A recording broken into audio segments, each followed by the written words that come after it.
Being an icon அவர் இறங்குறாரு அப்படின்றபோது அது வேறு மாதிரியான ஒரு ரெப்ளிகா கிரியேட் ஆகும் ஸ்டேட்குள்ளே மக்கள்கிட்ட. ஸோ இது சென்னைக்குள்ளே இருக்குது, தமிழ்நாட்டுக்குள்ளே இருக்கிற விஷயம் வந்து பார்டர் கிராஸ்ட் ஆகும். துணை முதல்வர் போனாரா போகல. பிரச்சனையை தீக்கக்கூடிய இடத்துல இருக்கிறவங்க போகணும், போகல. இவர் இது வரைக்கும் பார்த்தாரு, தீரல. சரி நம்ம போய் விட்டு பார்ப்போம் என்ன நடக்குது உள்ள. இப்ப விஜய் அவர்கள் போனா தீர்ந்துடுமா பிரச்சனை? பனையூர்ல கூப்பிட்டு பேசினா ஒர்க் ஃப்ரம் ஹோம்ன்றீங்க, ஒன்றும் பண்ண மாட்டேங்கிறாருன்னு. களத்துக்கு வந்தா மட்டும் பிரச்சனையை தீர்ந்துருமான்றீங்க. அந்த தரிசு நிலங்களும் இந்த நிலங்களும் புறம்போக்கு நிலங்களும் இருக்கு, அதுல போய் நீங்க பிளான் பண்ணுங்க. அப்போ பிரச்சனையில யாருமே வேணாம்னு சொல்ல மாட்டாங்க. வளர்ச்சிக்கு யாரும் எதிர்த்து இல்லை, ஆனால் அழிவை கொடுத்து ஒரு உழவன் ஒரு விவசாயத்தை அழிச்சு தான் அந்த இடத்துல எடுக்கணுன்ற அவசியம் இல்லைன்னு சொல்லலாம். அவரோட படங்கள் ஆல்மோஸ்ட் முடிய போகுது. அவர் லாஸ்ட் படம் 69, அது படம் கிட்டத்தட்ட முடிகிற ஸ்டேஜுக்கு வந்துருக்கு. ஸோ அவர் வந்து எப்போவுமே ஒரு ஹோம்ஒர்க் பண்ணிட்டு தான் எல்லாமே ஆரம்பிப்பார். ஸோ அது தெளிவுபடுத்திக்கிட்டு தான் வராருன்னு நான் நினைக்கிறேன்.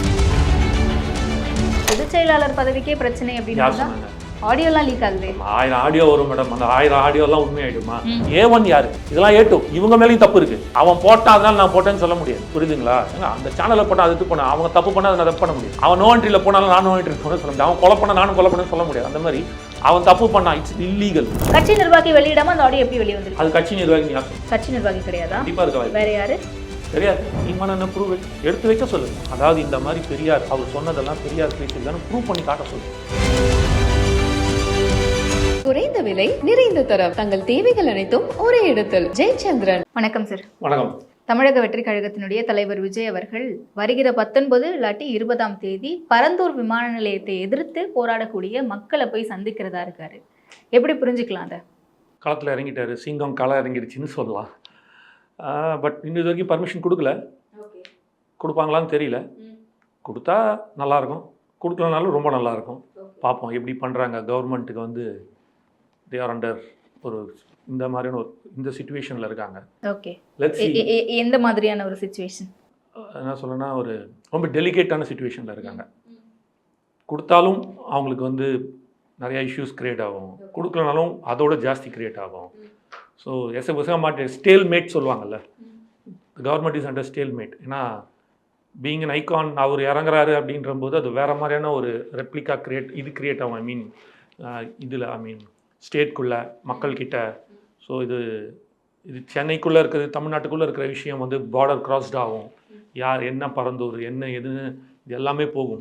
பிகாஸ் அவர் ஒன்ஸ் இறங்கிட்டார் அப்படின்னா இது வெறும் தமிழ்நாட்டுக்குள்ளே மட்டும் இல்லை, Kerala, Karnataka, all over India hears இது. ஸோ உலகம் ஃபுல்லாக இருக்கிற தமிழர்களும் உலகம் ஃபுல்லாக இருக்கிற அவரோட ரசிகர்களும் இதை பார்ப்பாங்க, தெரிய வரும். ஒரு இன்டர்நேஷனல் இஷ்யூவும் மாறதுக்கான வாய்ப்புகள் நிறைய இருக்குது. ஓகே, 2.5 ஆண்டுகளையும் கடந்து இந்த போராட்டம் அப்படிங்கிறது பரந்தூர்ல போய்கிட்டு இப்போதான் அது வந்து இன்னும் இப்போ அதுதான் இப்போ இதை ஏன் கையில் எடுக்கணும் விஜய் அவர்கள்? அரசியல் பண்ண பார்க்குறாரா இதை வச்சு அப்படின்ற ஒரு விமர்சனம் எழ தொடங்கி இருக்கே. தீர்த்து கொண்டு வந்துட்டீங்களா? கொண்டு வரல. 2 வருஷமாக உட்காந்துருக்கான்ல, போய் பார்க்க வேண்டியது யார்? முதலமைச்சர் தானே பார்த்துருக்கணும். அவங்க பேசுனீங்க, விவசாயிகள்லாம் இதில் உட்காந்துருக்காங்க, மோடி போய் பிரதமர் ஒரு வாட்டியாவது பார்த்தாரான்னு கேட்டீங்க. அப்போ இங்கே நீங்கள் மட்டும் என்ன பண்ணிகிட்ருக்கீங்க? பிரச்சனைன்னு ஒன்று இருக்குது, அவங்க ஒன்று சொல்கிறாங்க, நீங்கள் போய் உட்காரணும். கலெக்டர் அனுப்பிச்சி விட்றீங்க, எஸ்பி அனுப்பிச்சி விட்றீங்க, யாரையோ ஒருத்தர் அனுப்பிச்சி விட்றீங்க. மீறி போராடி உங்களை நோக்கி வந்தாங்கன்னா ஊர்வலமாக நடக்க ஆரம்பிச்சுன்னா அரெஸ்ட் பண்ணி தூக்கி உள்ளே போடுறீங்க, கேஸ் ஏற்றுறீங்க. துணை முதல்வர் போனாரா போகல. பிரச்சனையை தீக்கக்கூடிய இடத்துல இருக்கிறவங்க போகணும், போகல. இவர் இது வரைக்கும் பார்த்தாரு, தீரல. சரி நம்ம போய் விட்டு பார்ப்போம் என்ன நடக்குதுன்றது உள்ள. இப்ப விஜய் அவர்கள் போனா தீர்ந்துடுமா பிரச்சனை? வீட்டுக்கு அதாவது ஒன்று பனையூர்ல கூப்பிட்டு பேசினா ஒர்க் ஃப்ரம் ஹோம்ன்றீங்க, ஒன்றும் பண்ண மாட்டேங்கிறாரு. களத்துக்கு வந்தா மட்டும் பிரச்சனையை தீர்ந்துருமா? பிரச்சனை தீர்வு கிடைக்கல, யாரும் போகல அப்படின்னு சொன்னீங்க. அதுதான் நான் கேட்கிறேன். விஜய் அவர்கள் இல்ல பண்ண வேண்டியவங்க பண்ணல, இவர் இறந்தா கிவ் இட் ட்ரை, பாப்போம் என்ன நடக்குது. அப்ப என்ன சொல்ல வராரு அந்த மக்களை போய் சந்திக்கிறது மூலமா? ரொம்ப சிம்பிள். மக்களுக்கு கூட அவர் நிக்கிறாரு, மக்களுக்கான சப்போர்ட் கொடுக்குறாரு. People politics is taking out. மக்களுக்கான அரசியல் எடுக்கிறாரு. இல்லை ஒத்துக்கிறீங்களா? அதில் என்ன ஏதுலாம் அப்புறம் அதில் இருக்கிற நிறையா பிரச்சனைகள் இருக்கு. இது வந்து யாரோ ஒரு குறிப்பிட்ட சில பெரிய ஆட்கள், அது அமைச்சர்கள் கூட சொல்லலாம், ஓப்பனாகவே சொல்கிறேனே, அவங்களுக்கு ஒரு பெரிய வியாபாரமாக இது மாறப்போகுது. அதற்காக தான் அவங்க செஞ்சுட்டு இருக்காங்க பரந்தூர் விமான நிலையம். ஆமாம், ஏன்னா அந்த 5300 ஏக்கர் எடுக்கிறீங்கல்ல, அதில் வந்து சாதாரண விஷயம் இல்லை. கிட்டத்தட்ட 13 ஏரிகள் வந்து மூடப்படுது. அது வெறும் ஏரிகள் மட்டும் மூடினா பரவாயில்ல, அதோட வாட்டர் கெனால்ஸ் இருக்குல்ல, சேனலிங் ஆஃப் வாட்டர்ஸ். இன்றைக்கி நம்ம சென்னை என்ன பிரச்சனையில் இருக்கும்? எங்கே பார்த்தாலும் ஆக்கிரமிப்பு, தண்ணி போகிறதுக்கான வழி இல்லை. இதே இஷ்யூஸ் நாளைக்கு காஞ்சிபுரத்துக்குள்ளே வரும். அந்த காஞ்சிபுரம் வரும்போது அப்படியே ஸ்ரீபெரும்புதூருக்குள்ளே வரும். அது அப்படியே டோட்டலாக உள்ள வரைக்கும் வரும். ஸோ காஞ்சிபுரம் டு சென்னை வரைக்குமே கிட்டத்தட்ட அந்த 50 கிலோமீட்டருக்கு என்ன இஷ்யூஸ் நடக்கும்னு தெரியாது. இந்த மாதிரியான பல பிரச்சனைகள் உள்ளே இருக்குது. அந்த ஜாகிரபிக்கலாக நம்ம பார்க்க வேண்டிய நிறைய விஷயம்ஸ் இருக்குது. இதெல்லாம் தாண்டி இதெல்லாம் யாருக்கு செய்றீங்க? மக்களுக்கு தானே செய்றீங்க. அந்த மக்களே வேணான்ற போது ஏன் பண்ணுறீங்க? அப்போது நீங்கள் அடுத்த கட்டம் என்ன பண்ணிருந்த 2.5 வருஷமாக போராட்டத்தில் சரி மக்கள் ஸ்டபனாக நிற்கிறாங்க, மக்களுக்கு வேண்டாம், ஒருத்தர் 2 பேர் இல்லை, கிட்டத்தட்ட ஆயிரக்கணக்கான லட்சக்கணக்கான அங்கே இருக்கிற மக்கள் வந்து வேணான்னு ஓப்பனாக சொல்லும்போது நீங்கள் செய்ய வேண்டிய விஷயம் ஒன்று தான். நீங்கள் என்ன பண்ணிடணும், இல்லை ஒரு குறிப்பிட்ட ஆட்கள் மட்டும்தான் வந்து அரசியல் பண்ணுறாங்க மக்களை வச்சுக்கிட்டுன்னு சொல்கிறீங்க. ரொம்ப சிம்பிளாக சொல்கிறேன், ஜனநாயக நாடு தானே. அந்த ஊருக்குள்ளே போய் அந்த மொத்தம் 5000 ஏக்கரில் யாரெல்லாம் இருக்காங்களோ அவங்கக்கிட்ட வந்து ஒரு விஷயம் வந்து ஒரு வாக்கெடுப்பு எடுங்க. அந்த இடத்துல வாக்கெடுப்பு எடுங்க, ஓட் பண்ண சொல்லுங்கள். அதில் என்ன வருதுன்னு பாருங்கள். 10% மக்கள் வேணான்றானா, 90% மக்கள் வேணான்றான். அந்த ஓட்டு எடுக்கும்போது தெரிஞ்சல, வாக்கு எடுக்கும்போது தெரிஞ்சு, தேர்தல் மாதிரி வச்சு சொல்கிறேன், வாக்கெடுங்க, தெரிய போகுது. Then you take the decision. Number 1 point. Number 2 point, நீ ஏன் அங்கே விவசாய நிலத்தில் போய் எடுக்கிற? எவ்வளவோ இந்த நிலங்கள் கிடக்கு, அந்த தரிசு நிலங்களும் இந்த நிலங்களும் கிடக்கு, புறம்போக்கு நிலங்களும் இருக்குது. அதில் போய் நீங்கள் பிளான் பண்ணுங்கள். அப்போ பிரச்சனையே இல்லை, யாருமே வேணாம்னு சொல்ல மாட்டாங்களே. வளர்ச்சிக்கு யாரும் எதிர்த்து இல்லை. ஆனால் அழிவை கொடுத்து ஒரு உழவன் ஒரு விவசாயத்தை அழிச்சு தான் அங்கே இடத்துல எடுக்கணுன்ற அவசியம் இல்லைன்னு சொல்லலாம். ஓகே. ஸோ இப்போ விஜய் அவர்களுடைய இந்த ஒரு மார்ச் மாதம் நடைப்பயணம் மேற்கொள்ள போறாரு, மக்களை சந்திக்கிறதுக்காக தமிழகம் முழுவதும் விஜய் களத்தில் இறங்க போறாரு அப்படின்ற ஒரு செய்தி தகவலாக வெளியாச்சு. இந்த விஷயத்துக்கான ஒரு ட்ரையலா இப்போ பரந்தூர் போய் மக்களை பார்க்கறது அப்படின்னு எடுத்துக்கலாம். இல்லை அப்படிலாம் கிடையாது. அதுக்கு இதுக்கும் சம்மந்தம் இல்லை. there is somewhere to start point இருக்குல்ல. ஸோ அதுக்கு தான் அவர் பண்ணுறாரு. அதுதான் கேட்குறேன். அந்த ஒரு ஆரம்ப பிள்ளையார் சொல்லியா இங்கே பரந்தூர் எடுத்துக்கிறாரு. எனக்கு அவ்வளோ எக்ஸாக்டாக தெரியல, மேபி இருக்கலாம், நமக்கு தெரியாது. என்ன பாயிண்ட்ல அவங்க மக்களோட ரியாக்ஷன் எப்படி இருக்குது. நான் ஒரு நாள் வெளில வந்தேன்னா it is going to be a single day. நான் ஒரு நாள் வெளில வந்தேன்னா என்ன மாதிரியான ஒரு இதுவாக இருக்கும். ஸோ பிரச்சனைகள் இருக்கிற இடத்துல போகிறாரு. ஸோ ஒரு நாள் போய் பார்த்துட்டு ஸோ என்ன மாதிரி இருக்குதுன்னு ஒரு சின்ன ஒரு ரிவைஸ்ட் ஆப்ரேஷன் மாதிரி சொல்ல நீங்கள் சொன்ன அந்த ப்ரீ ப்ரோக்ராமிங்காக ஒரு பிளானிங்க்கு கூட ஒரு ஐடியா இவங்க ஒரு பிளான் பண்ணியிருப்பாங்க. இது ஒர்க் அவுட் பண்ணி பார்க்கலாமே, இது கரெக்டாக இருக்கான்னு. ஸோ இது கரெக்டாக இருக்குது, எந்த இஷ்யூஸும் இல்லை, மக்களுக்கும் எந்த பிரச்சனையும் இல்லை, நமக்கும் எந்த இஷ்யூஸாக இல்லை, கரெக்டாக இருக்குன்னா அதையே ஃபாலோ பண்ணுறதுக்கான வாய்ப்பு இருக்கும். இல்லைன்னா ஜென்ரலைஸ்டாக சரி போய் நம்ம மக்களை பார்க்க ஆரம்பிப்போம், இட்ஸ் டைம் டு ஸ்டார்ட் அப்படின்ற மாதிரி. அவரோட படங்கள் ஆல்மோஸ்ட் முடிய போகுது. அவர் லாஸ்ட் படம் 69, அது படம் கிட்டத்தட்ட முடிகிற ஸ்டேஜுக்கு வந்துருச்சு. ஸோ அவர் வந்து எப்போவுமே ஒரு ஹோம்ஒர்க் பண்ணிட்டு தான் எல்லாமே ஆரம்பிப்பார். ஸோ அது தெளிவுபடுத்திக்கிட்டு தான் வராருன்னு நான் நினைக்கிறேன்.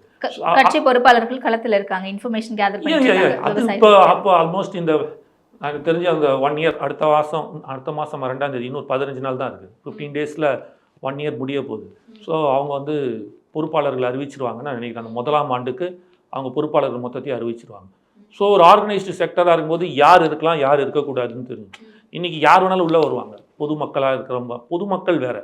ஆனால் இவங்க கட்சியில் இருக்கிறாங்க அப்படின்னா ஸோ இந்த இடத்துக்கு வராரு. இப்போ உதாரணத்துக்கு காஞ்சிபுரம்னா காஞ்சிபுரம் மாவட்ட தலைவர், செயலாளர். ஸோ இப்படி ஒரு குறிப்பிட்ட அந்த இப்போ போட்டும்போது அந்த கட்சியோட அந்தந்த மாவட்டம் போவாங்க இல்லையா, அந்த மாவட்ட நிர்வாகிகள் மட்டும் வரா மாதிரியான பிளானிங் செட்டப்பில் இருப்பாங்க. அதனால தான் வெயிட் பண்ணுறாரு. ஸோ அது ஒரு ட்ரையலாக இது பார்க்க போகிறாங்க. பட் அங்கே தானே இங்கே சிக்கல் இருக்குது. ஒவ்வொரு மாவட்டத்திலையும் எத்தனை மாவட்ட நிர்வாகிகளை வந்து பொறுப்பாளர்களாக நியமிக்கிறது அப்படிங்கிறதுல நிறைய உட்கட்சியிலேயே பிரச்சனைகள் இருக்குது. எல்லா கட்சியிலையும் எல்லாமே இருக்கும். இங்கே பிரச்சனை என்ன தெரியும்னா கட்சி வளர்ந்துருக்குன்னு அர்த்தம். ஒரு குழந்தை ஏந்து ஓடுது விளையாடுதுன்னா அது ரொம்ப சுட்டியாக இருக்குதுன்னு அர்த்தம். ஒன்றுமே பண்ணாமல் கம்முன்னு உட்காந்து அது பொம்மை.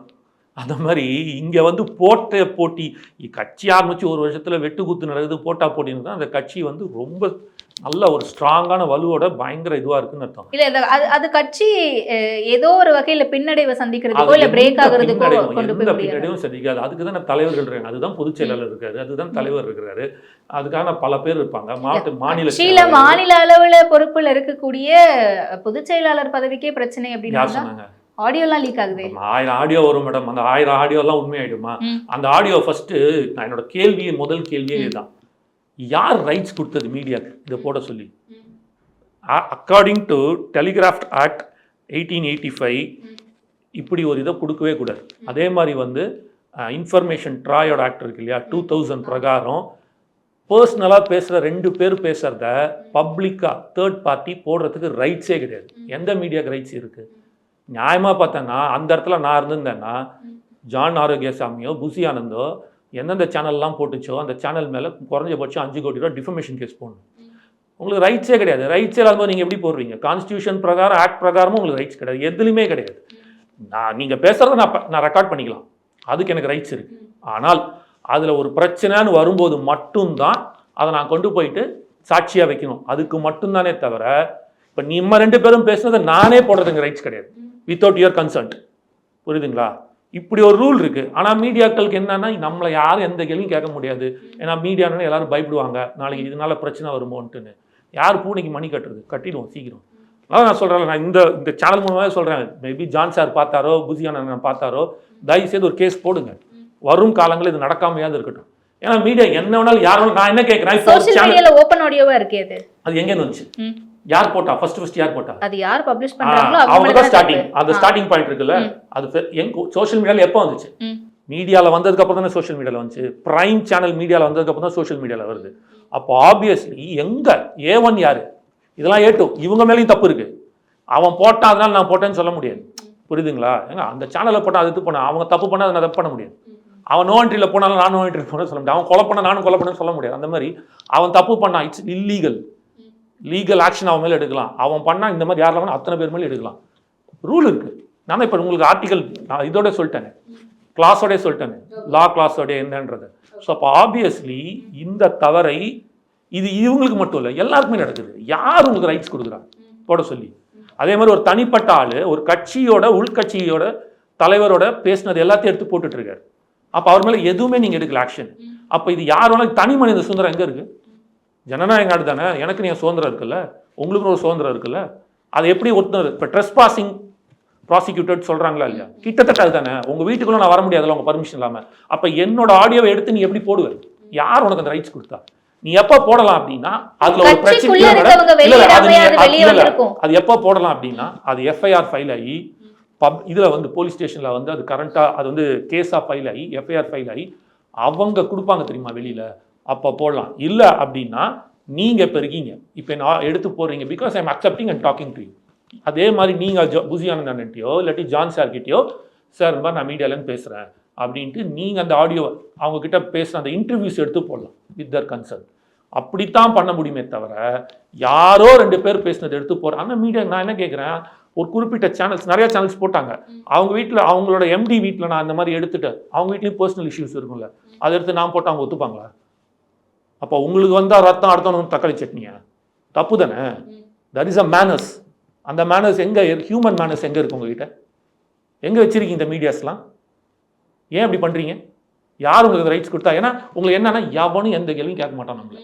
ஏன்னா யாருமே ஏன் கேள்வி கேட்க மாட்டாங்கன்னா எல்லாமே திட்டு பசங்க. இல்ல அதுதான் நான் கேட்க, கட்சிக்குள்ள இருக்கவங்க இப்போ 2 பேரோட அந்த கான்வர்சேஷன் நடக்குது. ஒண்ணு ஒரு பக்கம் ஜான் ஆரோக்கியசாமி அவர்கள் இருக்காரு, இன்னொரு பக்கம் கட்சியில் இருக்கக்கூடிய கட்சி நிர்வாகி ஒருத்தர் இருக்காரு. கட்சி நிர்வாகி வெளியிடாம அந்த ஆடியோ எப்படி வெளியே வந்திருக்கு? அது கட்சி நிர்வாகி யார் சொன்னா? கட்சி நிர்வாகி கிடையாதா? கண்டிப்பா இருக்க வாய்ப்பு. வேற யாரு? தெரியாது. அது வந்து ஏஐ ஃப்ரேம்டா கூட இருக்கலாம், வாய்ப்புகள் நிறைய இருக்கு. அது வந்து என்ன ரீசன் நான் சொல்றேன் வச்சுக்கோங்களேன். எனக்கு எப்போ அது டவுட் ஆச்சு இது டோட்டலி ஃப்ரேம்டு குக்குடு அப்படின்றது 2 பாயிண்ட்ல வரேன். இப்போ நீங்களும் நானும் பேசிட்டு இருக்கோம். இப்போ நான் மட்டுமே பேசுறதை நீங்கள் லைவாக போடுறீங்க, ஒரு ஆடியோ போகுதுன்னா சம்மந்தமே இல்லாமல் நீங்கள் கேட்ட முதல் கேள்விக்கு வந்து நான் 2வது பதில், 2வது கேள்விக்கு வந்து 4வது பதில் அப்படின்னு போட்டான்னா எப்படி இருக்கும் கேட்கும்போது? irrelevant-ஆ வருமா? அப்போ what you will think? there is some issues getting on into it அப்படின்ட்டு வரும். அப்போது கட்சி நிர்வாகி கேட்காம இவரே பைத்தியக்கார மாதிரி ஜான் சார் வளரிக்கிட்டே இருக்காரா? அவர்னா பைத்தியமான்னு அவர் கண்டத்துக்கு வளரிட்டே இருக்கு. கட் பண்ணி போட்டுருக்கலாம். எப்படி போடல? அப்போ அவன் பேசுனது ஏன் போடல? அப்போ அதுதான் அஜெண்டான்ற. புரியுதுங்களா? இப்போ ஃபர்ஸ்ட் போட்டதே தப்பு. சரி நீங்கள் போட்டீங்க, அது அடுத்தது அதை தனியாக வச்சுப்போம், தனியாக பிரச்சனையை. இதுக்கு நான் வரேன், இது ஏன் ஃப்ரேம்டுன்னு சொல்ல வரேன். இந்த இடத்துல ஒரு நிர்வாகி ஜான் சாரை பற்றி இந்த கேள்வி கேட்டுட்டு இருப்பானா அவனுக்கும் அவருக்கும் சம்மந்தமே கிடையாதுங்க. நிர்வாகி யாரோட புசியானன் கிட்ட இருக்காங்க. ஸ்ட்ரக்சர் இஸ் வித்தின் த, அதாவது வந்து அட்மினிஸ்ட்ரேஷன் ஸ்ட்ரக்சர் அங்கே இருக்கு. Is a psephologist, is a very strategist. He doesn't want to go and talk to anybody. அவர் talk straight away to Thalapathy தான், விஜயண்ணா தான். அவர்கிட்ட ஐடியாலஜி கொடுத்துருவாரு, அவங்க ஓகே பண்ணாருன்னா automatic that has be executed by the general secretary. இதுல எங்க ஒரு நிர்வாகி உள்ள வரப்போறான்? அவங்ககிட்ட உட்காந்து எதுக்கு இவ்வளவு பேசிட்டு இருக்கணும்? First point. செகண்ட் பாயிண்ட், அந்த இடத்துல நீங்க சொன்னது ஆடியோலயே ஒரு புள்ளி வைக்கணும்னா கூட ஜிஎஸ்ஐ கேட்காம வைக்க முடியாது அப்படின்னு சொல்றாரு. அவ்வளவு தெளிவா சொல்றாரு அவரு. ஒரு புள்ளி வைக்கணும்னா கூட ஜிஎஸ்ஐ கேட்க வைக்க முடியாது. அவர் என்ன நினைக்கிறார் அதுதான் நடக்கும், ஒருத்தனால ஒரு இன்ச்சு கூட அசைக்க முடியாது அப்படின்னு சொல்றாரு. அப்படி அவ்வளோ தெளிவாக சொல்கிற மனுஷன் அதே நிர்வாகிகிட்ட போய் இதை சொல்லுவாரா அவரை பற்றி ஏத்தப்பா அந்த ஆடியோல அவன் போய் சொல்ல மாட்டான். ஒருத்தர் கூட அகைன்ஸ்டா இருக்க மாட்டாங்க ஜெனரல் செக்ரட்டரிக்கு. எப்படி அதுதான் சொல்றாரு, புள்ளி வச்சா கூட நடக்காதுன்றவர்கிட்ட டோட்டல் கண்ட்ரோல் விஜய் சார் கிட்டே இல்லை அந்த கண்ட்ரோலு, மொத்தமும் இவர்கிட்ட தான் இருக்கு. அதுதான் பிரச்சனை அப்படி இப்படின்னு எதுமோ போட்டு ஒரு குக்குடான்னு ஒன்று பேசிட்டு இருக்கீங்கல்ல. நான் இது சொன்னது எல்லாமே ஃபேக்குன்றதுக்கு நான் எல்லாமே நல்லா ப்ரூவ் பண்ண முடியும். ஏன்னா எந்த இடத்துலையுமே இது வரைக்கும் நீங்கள் ஒரு ஃபோட்டோ எடுத்துட்டு விஜய் அண்ணாவோட உசியானந்த் அண்ணாவோட ஃபோட்டோ பெருசாக இருக்குன்னு இவங்க சொன்னதா சொல்கிறாங்கல்ல, தன்னை ப்ரியாரிட்டைஸ் பண்ணிக்கிறாரு முன்னிலைப்படுத்தியான்னு ஒரு ஃபோட்டோ காமிச்சிருங்க, ஒரே ஒரு ஃபோட்டோ காமிச்சிருங்க. எங்கேயுமே அப்படி இல்லையா? நீங்க ஒரு ஃபோட்டோ காட்டுங்க. இல்ல எனக்கு தெரியல. அதுதான் நீங்க ஒரு ஃபோட்டோ காட்டுங்க. இல்ல மேடம், நான் ஓபன் சேலஞ்ச் கொடுக்குறேன் மேடம், நான் ஓபன் சேலஞ்ச் கொடுக்குறேன் அபர்ணா மேடம். நீங்க ஒரு ஃபோட்டோ எனக்கு காமிச்சிருங்க, நான் பேசுறதை நிறுத்திடுறேன். நான் இதுக்கப்புறம் நான் பேசவே இல்லை, ஐ குவிட் பாலிடிக்ஸ். நான் ஓபன் சேலஞ்சா வைக்கிறேன். விஜய் அண்ணாவோட புஜியானந்தோட போட்டோ பெருசா இருந்துச்சு, அவர் சொன்னார்ல, இவருக்கு சின்னதா போட்டுக்கிறாரு, அவர் அவ்வளவு பெருசு போட்டுக்கிறாரு. ஒரே ஒரு போட்டோ, நான் ரொம்ப எல்லாம் கேட்கல, போட்டோஸ்ல இல்ல, ஆனா பல இடங்கள்ல அவர் தான தன்னை முன்னிலைப்படுத்திட்டு நிக்கிறதா. அடுத்த கேள்வி வரேன் நான் வைக்கிறேன் உங்களுக்கு. நான் நீங்க கேட்கற எல்லாத்துக்குமே நான் பதில் சொல்றேன். நான் ஒரு போட்டோ காமிச்சிட்டீங்கன்னா நான் பேச நிறுத்திடுறேன். நீங்களா வரைஞ்சி போட்டாதான் ஒண்ணு, நான் சொன்னது பப்ளிஷ் ஆன போட்டோ. எப்படி இப்படி இந்த ஏஐல பண்ணாங்களோ அந்த மாதிரி இருக்கக்கூடாது. இந்த டேட்ல இந்த இடத்துல இப்படி ஒரு போஸ்டர், இப்படி ஒரு இது வந்து பப்ளிஷ் ஆயிருக்கு சோஷியல் மீடியாலயோ, கட்சி நிர்வாகி பண்ணியிருக்கான்னு காட்டுங்க, நான் ஏத்துக்கிறேன். ஒரே ஒரு போட்டோ தான். Number 1 point. நம்பர் 2 பாயிண்ட் வரேன். கொஞ்ச நாள் முன்னாடி எல்லாருமே அவரை ட்ரோல் பண்ணிட்டு இருந்தாங்க. இவர் எதுக்கு பொதுச் செயலாளராக இருக்காரு, இதுக்கு எதுக்கு இவர் இருக்கணும், இவர் தேவையே இல்லையே அப்படின்ட்டு. ஏன் எல்லாரும் ட்ரோல் பண்ணீங்க? அவரை மீடியாலாம் ட்ரோல் பண்ணிச்சா இல்லையா? பண்ணாங்கல்ல. ஏன் ஆவுனா வணக்கம் வச்சுட்டு மட்டும் போறாரு, இதுதான் பொதுச் செயலாளரா அப்படின்ட்டு. அவர் என்ன சொன்னாரு, மாநாடு எப்பன்னு கேட்டாங்க. எதுவாக இருந்தாலும் எங்கள் கட்சி தலைவர் தளபதி அவர்கள் அறிவிப்பார். இதுதான் அவரோட ஸ்டாண்டர்டான வார்த்தை. இதையே கலாச்சி போட்டாங்களா போடலையா எல்லாரும்? எதுவாக இருந்தாலும் எவனா ஒருத்த ஏதாவது சொன்னான்னா அதை ட்ரால் பண்ணாங்களா இல்லையா? அப்போது தன்னை முன்னிலைப்படுத்திக்கணும், விஜயனாவோட தன்னை முன்னிலைப்படுத்திக்கணும், நான் தான் அடுத்த கட்டம், தன்னை வந்து இம்பார்ட்டன்ஸ் கிரியேட் பண்ணணும்னா பொதுச் செயலாளர் அவருக்கு எல்லா ரைட்ஸ் இருக்குது. தலைவர் கூட அனௌன்ஸ் பண்ணக்கூடாது. ஆஸ் பர் லா பைலா தலைவர் முடிவெடுப்பார், அதை பொதுச் செயலர் அறிவிப்பார். இதுதான் ஒரு கட்சியில் இருக்கிற பைலா. கிட்டத்தட்ட அப்படிதான் எல்லா கட்சியிலுமே இருக்கும். ஒவ்வொரு கட்சி பைலாக்கு ஏற்ற மாதிரி குட்டி குட்டி மாறும். பட் ஆஸ் பர் லா எனக்கு தெரிஞ்சு இங்களும் அப்படி இருக்குமான்னு தெரியல. பட் இருக்குன்னு வச்சுக்கோங்க. But he has every rights to talk. ஆமாங்க, அக்டோபர் 27 விக்கிரவாண்டியில் நாங்கள் மாநாடு நடத்துகிறோம் சொல்லிட்டு போகலாமே. தன்னை முன்னிலைப்படுத்தினா அப்போ என்ன ஃப்ளாஷிங் நியூஸ் ஆயிருக்கும்? அக்டோபர் 27 மாநாடு விக்கிரவாண்டியில் வி சாலையில் புஜி ஆனந்த் அறிவிப்பு அப்படின்னு தானே வரும். வரலையே. எதுவாக இருந்தாலும் அவர் போய் பர்மிஷன் கொடுத்துட்டார், லெட்டர் கொடுத்துட்டார். அந்த லெட்டரில் பார்த்து ஃப்ளாஷ் நியூஸ் ஆயிடுச்சு, கட் பண்ணி போட்டான். அப்போ கூட என்ன சொல்கிறாரு அவர் வந்து, எதுவாக இருந்தாலும் எங்கள் கட்சி தலைவர் தளபதி அவர்கள் அறிவிப்பார், அவர் அறிவிப்பார். எதை கேட்டாலும் அதுதான் சொல்கிறாரு. அப்போ அவர் முன்னிலைப்படுத்திக்கலையே. You see the difference? அதை தான் நான் சொல்கிறேன். அப்போ இது எல்லாமே பொய், எல்லாமே குக்குடு, எல்லாமே கிராஃப்டட் ஏஐ டெக்னாலஜி வச்சுக்கிட்டு அப்படிதான் நான் பார்க்குறேன். ஒரு பக்கம் வந்து ஆடியோ லீக் ஆகுது, இன்னொரு பக்கம் வந்து நிறைய விமர்சனங்கள், ஏன் வந்து மக்களை சந்திக்கல, ஏன் வந்து இப்படி பண்றாரு, ஏன் சோஷியல் மீடியாலே வேலை செஞ்சுட்டு இருக்காரு அப்படின்னு சொல்லிட்டு. அண்ட் இன்னொரு பக்கம் பரந்தூர்ல மக்களை போய் சந்திக்கிறதா இருக்காரு, போராட்டத்தில் கலந்துக்கிறதா இருக்காரு. ஸோ இது எல்லாமே விஜய் அவர்களை நோக்கி ஏதோ ஒரு வகையில பேசு பொருளாக்கிட்டே இருக்கு. இது வந்து விஜய் அவர்களுடைய வளர்ச்சி அப்படின்னு எடுத்துக்கலாமா? அரசியல் தலைவன் என்பவன் பேச, அதான் கட்சியினுடைய வளர்ச்சின்னு எடுத்துக்கலாமா? 100%. அதெல்லாம் டவுட்டே கிடையாது. அதாவது கிட்டத்தட்ட வெள்ளி விழா பல விழா கொண்டாடிட்டு இருக்கிற கட்சிகளே கிட்டத்தட்ட இப்போ நீங்கள் கேட்டிங்கன்னா 1 கோடி தொண்டர்கள் எங்கள் கட்சியில் இருக்கிறார்கள், 1 கோடி உறுப்பினர்கள் இருக்கிறார்கள், 1 கோடி 1.5 கோடி உறுப்பினர்கள் இருக்கார்கள்னு சொல்லிட்டு இருக்காங்க. கட்சி ஆரம்பித்து 1 வருஷம் தான் ஆகுது. அவர் இன்னும் வெளியிலேயே வரல. ஒரே ஒரு வீடியோ போட்டார், 3 நிமிஷம் வீடியோ. 1 கோடி பேர் உறுப்பினர் சேர்ந்துருக்கலாம். இதுக்கு மேலே என்ன வேணும்? Proven how strong he is, how deep rooted is to the பீப்புள்ன்றது ஒரு விஷயத்தில் ப்ரூவ் ஆகுது மேடம். பட் இது கன்சிஸ்டன்ஸாக கொண்டு போயிட்டே இருக்குமா விஜய்? அதுதான் வெளில வந்துட்டார்ல. இப்போ பரந்தூர் போனோன்னு அடுத்த 1 வாரம் தானே நீங்கள் பேச போகிறீங்க. உங்களுக்குலாம் அப்படியே அல்வா மாதிரி 26 உங்களுக்கு ஃபுல் டிஆர்பி ரேட்டிங் தான். போங்க, டெய்லி நியூஸ் தான், டெய்லி ரேட்டிங் தான். அப்படியே கொதிச்சுக்கிட்டே இருக்கும் அரசியல் தமிழ்நாட்டில். அந்த அளவுக்கு ஜாலியாக இருக்கலாம். ஜாலியில் ஐ மீன் அந்த அளவுக்கான ஒரு இம்பாக்டை கிரியேட் பண்ண ஒரு ஹாட் பாலிடிக்ஸாக இருக்கும், எக்ஸ்ட்ரீம் ஹாட் பாலிடிக்ஸாக இருக்கும் 26. அண்டு மோரோவர் நீங்கள் பார்த்தீங்க அப்படின்னா this man takes a different side of a politics நான் பார்க்குறேன்.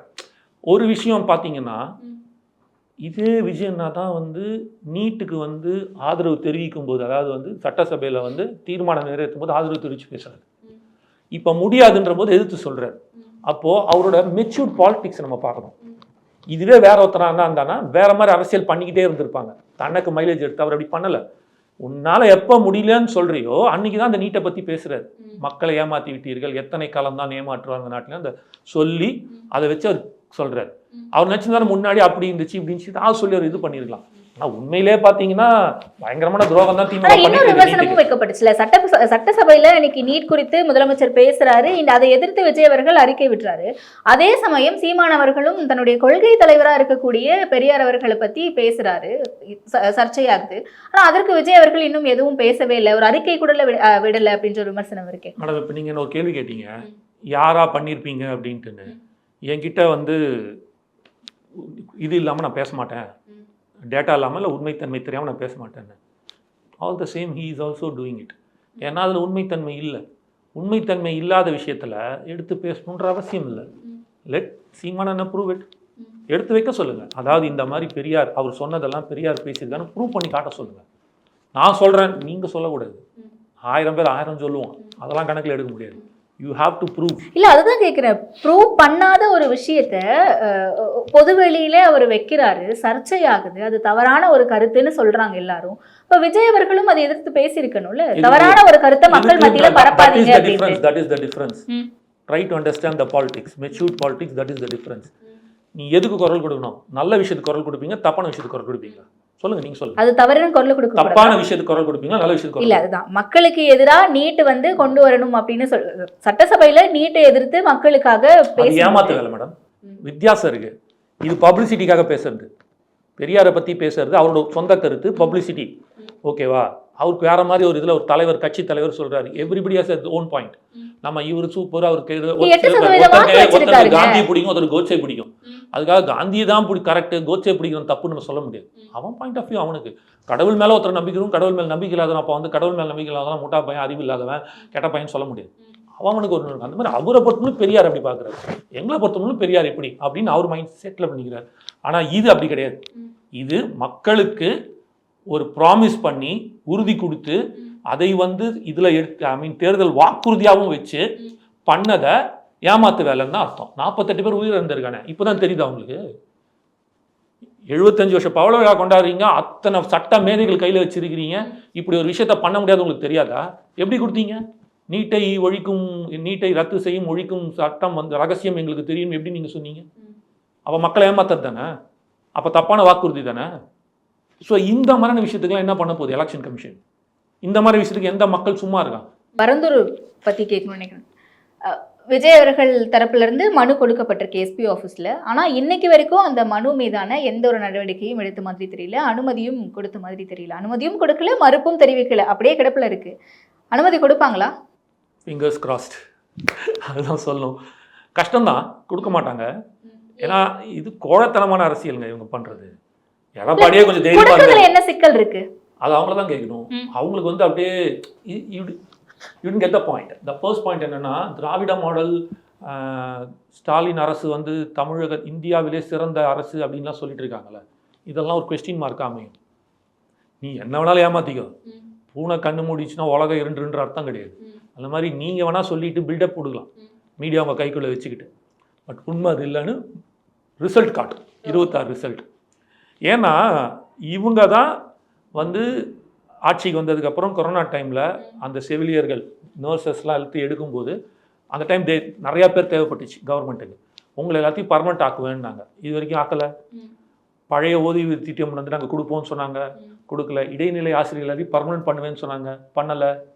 புரியுதுங்களா? இப்போ இவங்க எல்லாருமே சும்மா இருக்காங்கன்னு நினைக்கிறீங்களா? அனைத்து வரும் போராடி கொண்டு இருக்கிறார்கள்.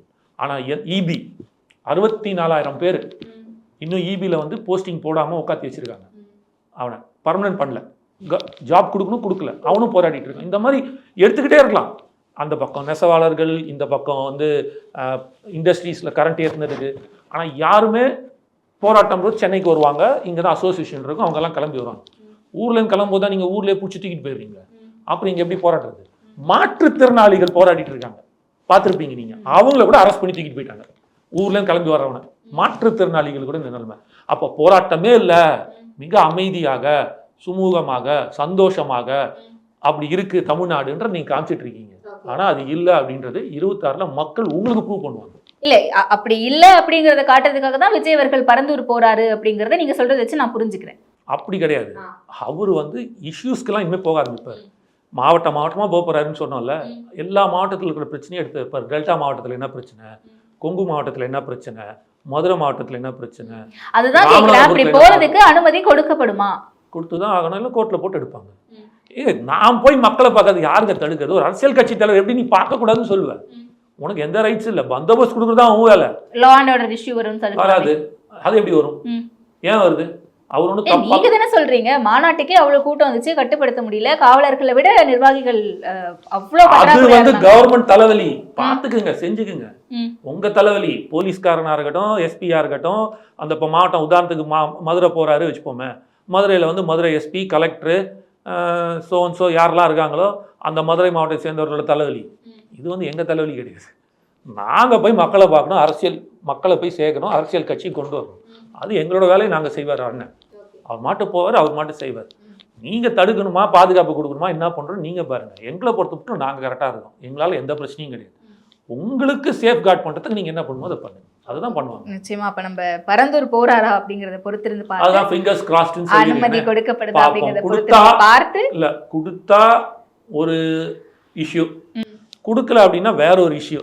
ஸோ ரெண்டுமே வந்து பரபரப்பா பேசப்படக்கூடிய ஒரு இதுவாக தான் இருக்க போகுது. இன்னும் 2 நாள் தானே, பார்த்துருவோம் என்னன்னு. நிச்சயமா பொறுத்திருந்து பார்த்து நிறைய பேசும். நேரத்திற்கு நன்றி. தேங்க்யூ. குறைந்த விலை நிறைந்த தரம் தங்கள் தேவைகள் அனைத்தும் ஒரே இடத்தில். ஜெயச்சந்திரன்.